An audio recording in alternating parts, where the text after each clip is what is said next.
ஒரு வழியா லட்சுமி மேனன் பாஸ் ஆயிட்டாங்க. சில நாட்களுக்கு முன்னால் யாரோ ஒரு புண்ணியவான் லட்சுமி மேனன் ஃபெயில்னு கொளுத்தி போட அப்செட் ஆன லட்சுமி மேனன் ரிசல்ட் வந்த உடனே நான் பாஸ் ஆயிட்டேன் ஆத்தான்னு Facebookல போட்டு கொண்டாடினாங்க. இப்ப அடுத்து அவங்க ஃபேஷன் டிசைனர் ஆக போறாங்களாம்.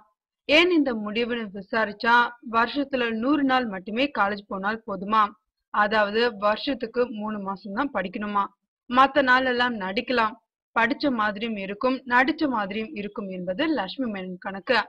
கும்கி படத்தில் 9ஆம் வகுப்பு படிக்கும் போதே ஹீரோயினியா நடிக்க ஆரம்பிச்ச லட்சுமி மேனன் பெரிய அழகு இல்லாட்டியும் அடுத்த மாநிலத்து ஹீரோயின் அப்படின்னு ஆதரவு கொடுத்தவங்க திடீர்னு அவர் நடிக்க வரமாட்டேன், இனிமே எனக்கு படிப்பு தான் முக்கியம் என்று சொன்னதுமே ஷாக் ஆயிட்டாங்க. மறுபடியும் அவர் நடிப்பில் வெளிவந்த கொம்பன் படத்தை கார்த்திக்காக பார்த்தார்களோ இல்லையோ லட்சுமி மேனனுக்காகவே பார்த்து படத்தை ஓட வச்சாங்க.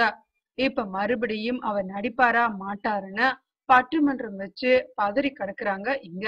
லட்சுமி மேனன் படிச்சுக்கிட்டே நடிப்பேன்னு சொன்ன இந்த அறிவிப்பு லட்சுமி மேனன் பாஸ் ஃபெயில்னு நடந்த பட்டிமன்றம் தமிழ்நாட்டுல மிகப்பெரிய விஷயமா ஆயிடுச்ச. ரிசல்ட்டை பார்த்த லட்சுமி மேனன் எப்படியோ நான் பாஸ் ஆயிட்டேன், நன்றி கடவுளே என்று கூறியிருக்கிறார்.